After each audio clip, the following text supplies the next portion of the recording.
नमस्कार मंडळी, आपल्या चॅनलवरील अध्यात्म आणि ज्योतिष या भागामध्ये आज आपण पाहणार आहोत कुलदैवत म्हणजे काय आणि कुलदैवत आपलं कसं ओळखायचं किंवा अनेकांना आपलं कुलदेवता माहिती नसते आणि मग अशा वेळेला प्रश्न पडतो की आपण नेमकी कोणत्या देवाची उपासना केली पाहिजे.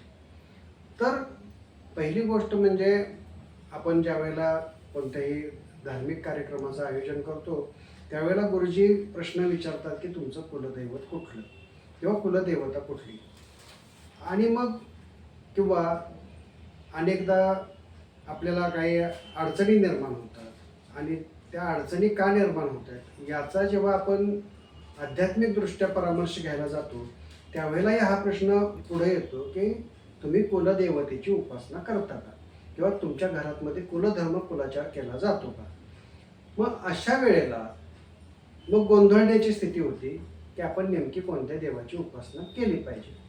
तर पहिली गोष्ट म्हणजे आपलं कुलदैवत शोधण्यासाठी आपल्या घरामध्ये जे काही ज्येष्ठ मंडळी असतील, आपल्या घरातील आई वडील आजी आजोबा यांच्याकडे चौकशी करा. आता अनेक ठिकाणी घरामध्ये वडीलधारी माणसं नसतात, त्यावेळेला किमान आपल्या भावकीतमध्ये किंवा आपल्या भाऊबंधामध्ये चौकशी करावी.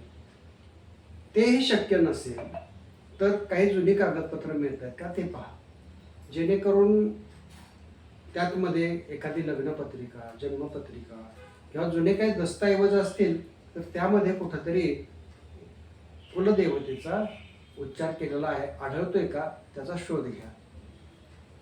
किंवा दुसरी गोष्ट म्हणजे आपल्या आडनावानुसार किंवा आपल्या गावातील ग्रामदैवत कोणतं आहे याचा अभ्यास करा. आणि मग आपल्या आडनावाचे लोक समजा आपल्या गावातले जरी नाही भेटले तरी अन्य गावातले जरी त्या आडनावाचे लोक असले तरी सुद्धा त्यातून आपल्याला काही क्लू मिळू शकतो किंवा त्यातून आपल्याला काही माहिती मिळण्याची शक्यता आहे.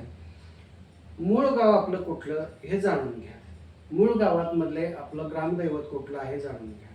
त्या ग्रामदैवताचं मूळ रूप कोणत्या देवाचं आहे हे पहा.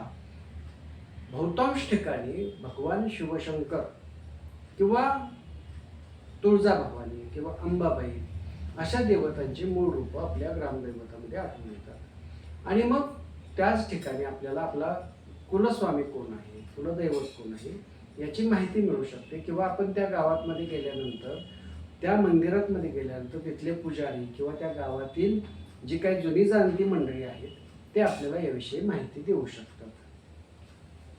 आता अनेकांचा समज असा आहे की आम्हाला स्वप्नात येऊन दृष्टांत मिळाला आणि हे आमचं कुलदैवत म्हणूनसाठी आम्ही त्याची आराधना करतो.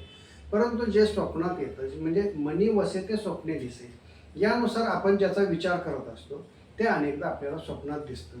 म्हणूनसाठी स्वप्नातल्या दृष्टांतावरती कुलदैवताची आराधना करणं तितकंसं संयुक्तिक ठरणार नाही. म्हणूनसाठी मित्रांनो ज्या पद्धतीनं शोध घेतला पाहिजे त्या पद्धतीनं शोध घेणं गरजेचं आहे. आणि कुलधर्म कुलाचार करण्यानं आपल्या धार्मिक श्रद्धा वाढीस लागतात आणि श्रद्धा महत्त्वाची आहे.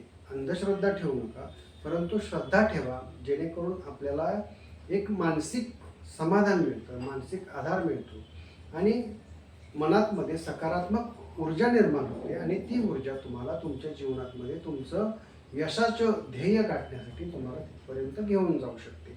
म्हणूनसाठी मित्रांनो आपलं कुलदैवत जाणून घेण्यासाठी अशा प्रकारे निश्चित प्रयत्न करा आणि आपल्या जीवनामध्ये यशस्वी होण्याची ही गुरुकिल्ली नक्कीच आपण शोधून काढा.